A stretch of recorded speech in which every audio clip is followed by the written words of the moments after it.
Buenos días a todos. Aprovecho para agradecer en este momento a los organizadores por tan lindo congreso y por haberme invitado a participar acá.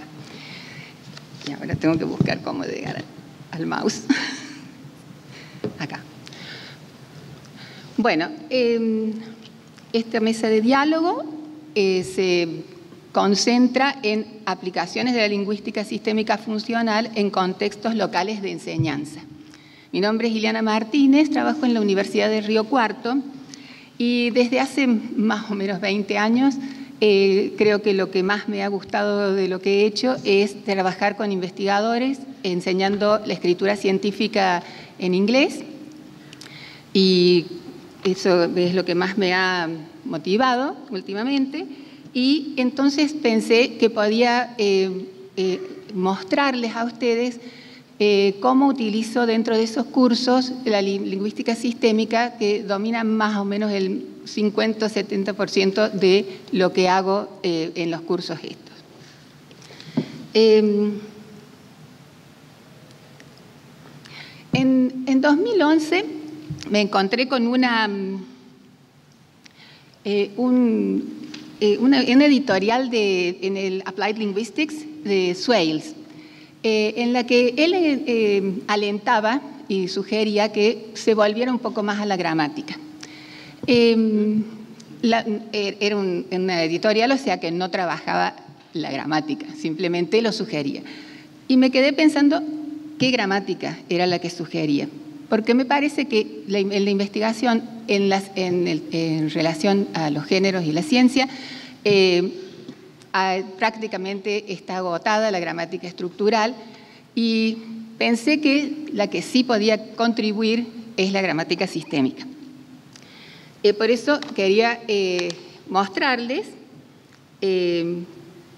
algunas cuestiones bien puntuales, ejemplos concretos con los que utilizo la gramática sistémica en mis trabajos.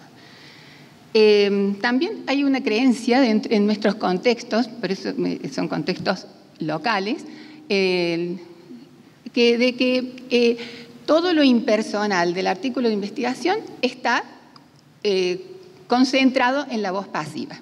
Y eso también es una creencia que es la que quiero desmistificar en este trabajo. El tema entonces de la mesa de diálogo va a ser, insisto, es puntual: aprendiendo lingüística sistémica funcional sin metalenguaje, que es la estrategia necesaria para lograr que el curso sea el único curso que tomen los investigadores. Y la metafunción experiencial es ser el ejemplo con el que voy a ilustrar esto. El contexto de aplicación general es el inglés con fines específicos en un contexto latinoamericano con todas sus ventajas para nosotros, y el inglés como lengua auxiliar. El contexto específico del curso es la escritura científica en inglés, con un objetivo de escribir para publicar en niveles internacionales. Los alumnos son investigadores y doctorandos de las carreras. Generalmente vienen de campos homogéneos, los cursos son homogéneos en cuanto a las temáticas de trabajo, casi todos de ciencias experimentales. El género en el que enfocamos es el artículo de investigación, aunque incluimos otros géneros para comparar, géneros de la ciencia como la review, otros géneros como asociados como la divulgación. Y la lengua de instrucción es el español. En estos 20 años solamente pude dar 2 cursos en inglés que convergieron. La totalidad de las personas podían entender el inglés oral.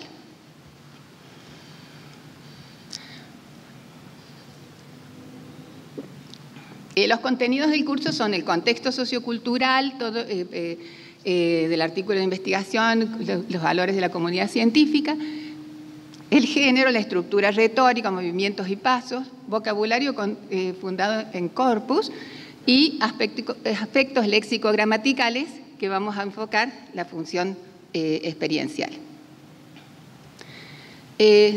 Los conceptos teóricos y resultados que necesito trabajar para ese tema en particular son estos 4 que les voy a mostrar, que tiene que ver con el vocabulario y las estructuras, la metafunción experiencial, la distribución de cláusulas en el artículo de investigación y la personalización y la objetivación. Bueno, el primer tema, que es las características, está dado dentro de las características del lenguaje de la ciencia según Halliday. Habla él allí de, no sé si es Halliday y Martin, el libro es Halliday y Martin, pero me parece que este artículo es de Halliday solo. El vocabulario es complejo y de alta densidad, algo que es necesario por la caracterización que hace falta en la ciencia, la especificidad, pero las estructuras son simples. Quiero concentrarme en el hecho de que no es fácil para un investigador descubrir que son simples las estructuras. Y esto es algo que se lo podemos mostrar. Con respecto a las metafunciones, focalizando en la experiencial, me interesa que los alumnos puedan, en forma coloquial, entender estas representaciones, la externa, la interna, la generalización, cómo construimos la realidad en diferentes formas. Creo que esto es todo conocido por todos, bueno, pero es posible transferirlo en forma simple y asociar cada una de estas funciones, hacer las cosas, modificar la realidad con los pensamientos y las reacciones y la reflexión, y establecer relaciones entre experiencias o entre abstracciones, y tenemos las asociaciones con los procesos materiales, verbales y mentales y relacionales que acompañan a cada una de estas representaciones. Otro elemento que me resulta útil es también unos resultados de investigación que se muestra que las secciones del artículo de investigación, la introducción y la discusión, están caracterizadas por distintos tipos de cláusulas y procesos específicos. La introducción y la discusión, que son los espacios más de negociación, tienen mayor cantidad de procesos verbales y mentales, mientras que el método está dominado por procesos materiales y los resultados dominados por procesos relacionales.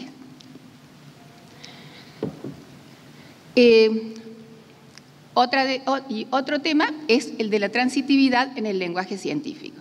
La transitividad nos organiza la experiencia, provee diferentes configuraciones lexicogramaticales que nos dan diferentes opciones para construir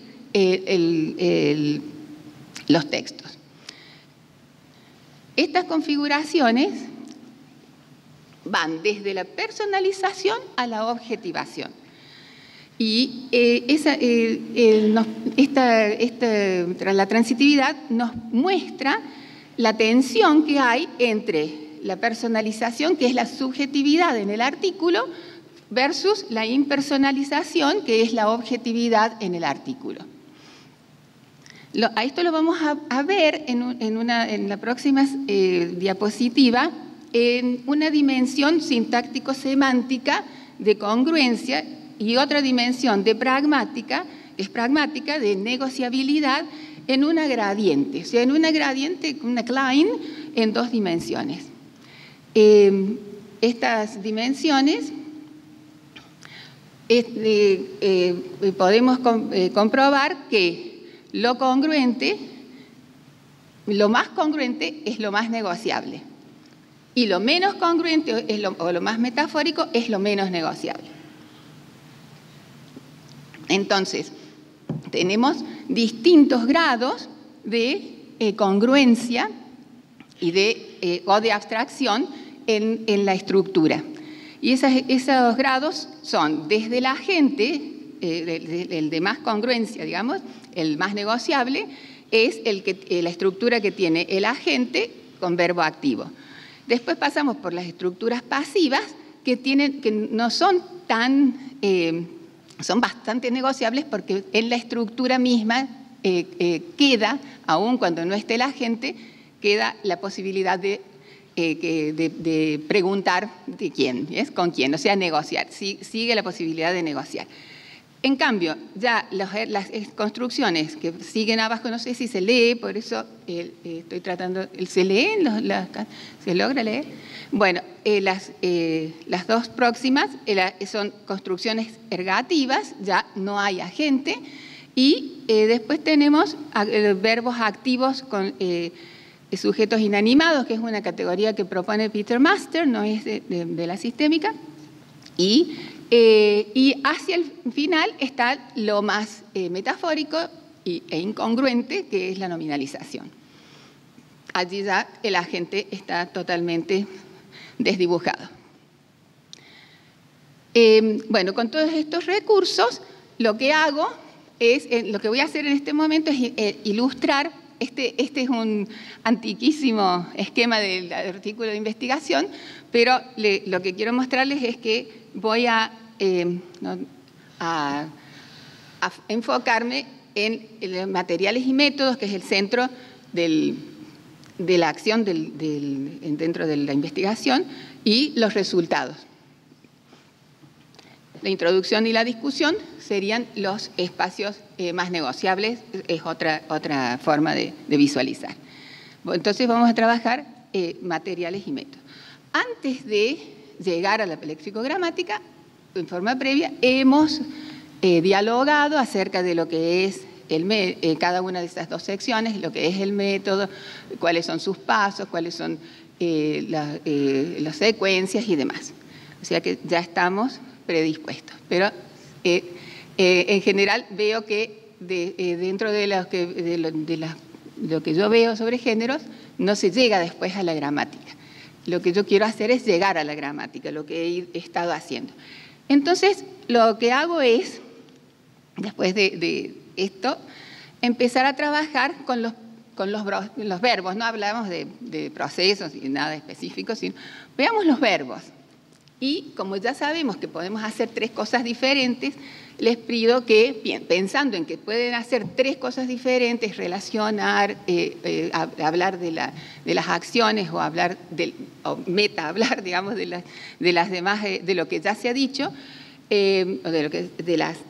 volver sobre lo que se ha hecho con los pensamientos o con los verbos, con las proyecciones, tenemos la posibilidad de empezar a que los investigadores vean que hay un eje, un centro en la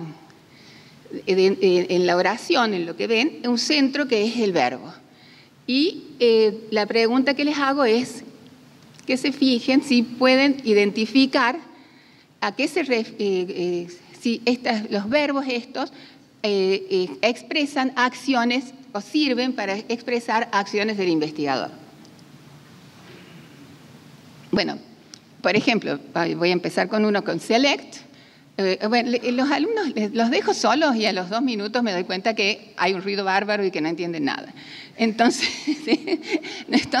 les digo, bueno, vamos juntos, empecemos juntos y vamos a ir viendo, y entonces de esa forma empiezo yo a tratar, a mostrarles la configuración, porque en realidad esa es lo que a ellos les hace falta, lograr la configuración.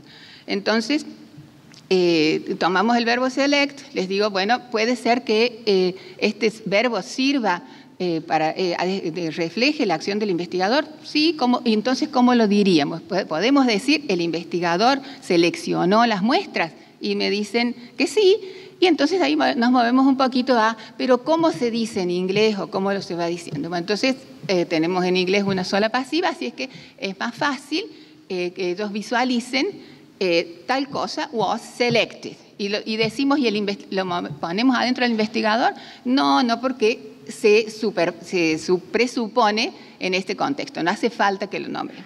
Pero podemos decir tal cosa, was selected. Es una acción del investigador. Bueno, trabajamos todas así. Me sirven también este tipo de algunas palabras como measure, que que depende de su significado de la configuración. Entonces, allí, bueno, a veces Measure me dice, sí, se puede, bueno, a ver, ¿cómo? Y cuando tenemos el ejemplo de the researcher measured the leaves, o the leaves were measured. Voy bien, falta poquito. The leaves were measured, pero también ellos pueden visualizar que hay otras formas que serían ya las relacionales, de decir, la hoja mide 10 centímetros. Entonces, allí empiezan a ver cómo hay configuraciones que determinan lo que se está haciendo y lo que se está diciendo. Y construyen el verbo diferente. Bueno, trabajamos de esta forma.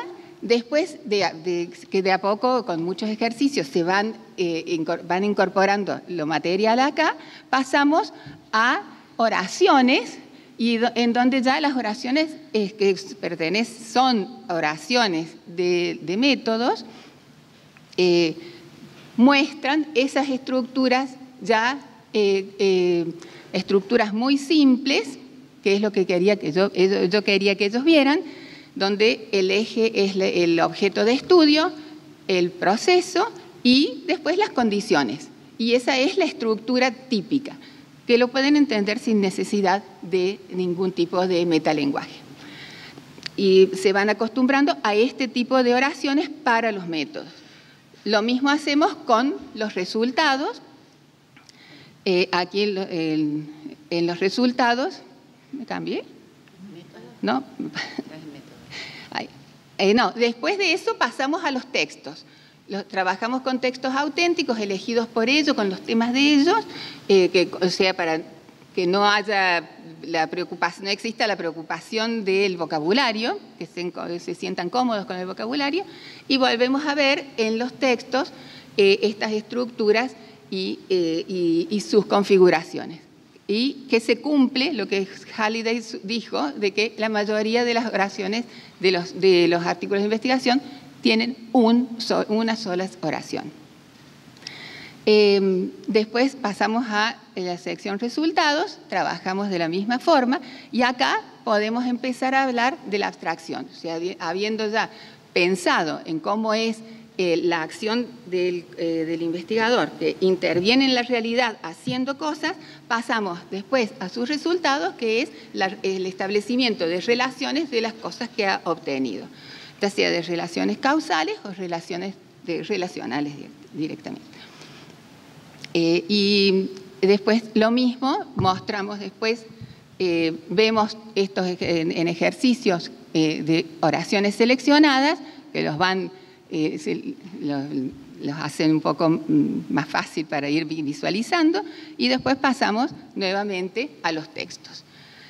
Bueno, esto era más que nada lo que quería mostrarles, y la conclusión es que con este trabajo sin metalenguaje, los alumnos pueden conocer diversas representaciones que caracterizan las secciones del artículo, notar que las secciones puede haber distintos tipos de cláusulas, porque en estos ejemplos, inclusive en el ejemplo anterior, se veía que no todas las cláusulas eran relacionales, por ejemplo, ¿no?